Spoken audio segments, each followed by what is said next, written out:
এবার ফুটবলের খবর। এই মাসেই শুরু হবে নারীদের হ্যাট্রিক সাফ জয়ের প্রস্তুতি। দেশের পর বিদেশেও ক্যাম্প করবেন আফিদা ঋতুপর্ণারা। নতুন দুই প্রবাসী নারী ফুটবলার ফেডারেশনের রাডারে থাকলেও তারা এই টুর্নামেন্টে খেলবেন না। এদিকে পুরুষ দলের হেড কোচ পদের জন্য এরই মধ্যে আবেদন করেছেন 250-র বেশি।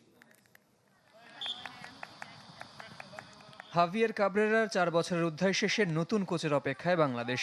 গত সপ্তাহে বিজ্ঞপ্তি দেওয়ার পর প্রত্যাশার চেয়েও বেশি সাড়া পাচ্ছে ফুটবল ফেডারেশন।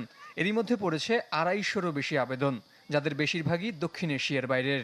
ওরকম হাই প্রোফাইল কোচ কারোর নাম শুনি নেই, বাট আমি যতগুলি আমি শুনেছি, মানে কালকে যখন আমি আলাপ করছিলাম ওরা বলছিল ইউরোপের বিভিন্ন দেশ, তারপরে আপনার ফার ইস্টের থেকে। আমি ভাবছিলাম হয়তো 30, 40, 50টা অ্যাপ্লিকেশন পড়বে, আমি ওই মাইন্ডসেটে ফোন করি।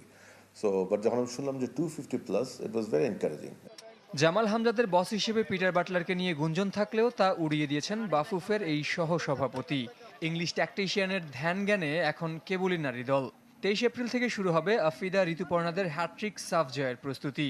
এবারও মিলেছে বিদেশে ক্যাম্প আর কঠিন প্রতিপক্ষের বিপক্ষে ম্যাচ খেলার সেই পুরনো বুলি। 2 সপ্তাহের জন্য থাইল্যান্ড কিংবা চায়নাতে, এই দুটো দেশে আমরা যোগাযোগ করেছি ক্যাম্প প্লাস দুটো দলের সাথে খেলার জন্য। যেখানেই যাই, সেটা থাইল্যান্ড হলে থাইল্যান্ড, সেটা চায়না হলে চায়না। এশিয়ান কাপে লাল সবুজ জার্সিতে নিজের পারফরমেন্সে টিম ম্যানেজমেন্টের নজর কেড়েছেন প্রবাসী ফুটবলার আনিকা রানিয়া সিদ্দিকী। এবার আরও দুজনকে নিয়ে কাজ করছে বাফুফে, একজন যুক্তরাজ্যের, অপরজন কানাডার। তবে তাদের খেলা হবে না এবারের সাফে। এই মুহূর্তে দুজন অরিজিন প্লেয়ারের সাথে কথা বলছি, নারী ফুটবলার। এই মুহূর্তে আমরা তার মধ্যে দুজনেই আমাদের সম্মতি দিয়েছে যে তারা বাংলাদেশে খেলতে চান। সো তাদের ডকুমেন্টেশন নিয়ে আমরা এখন কাজ করছি। সাফের জন্য এই দুজনের availability is a bit of challenge, but Asian games সেটাকে আমরা মাথায় রাখছি। মে মাসে প্রথমবার নারী ফুটসাল লিগ আয়োজন করতে চায় ফুটবল ফেডারেশন।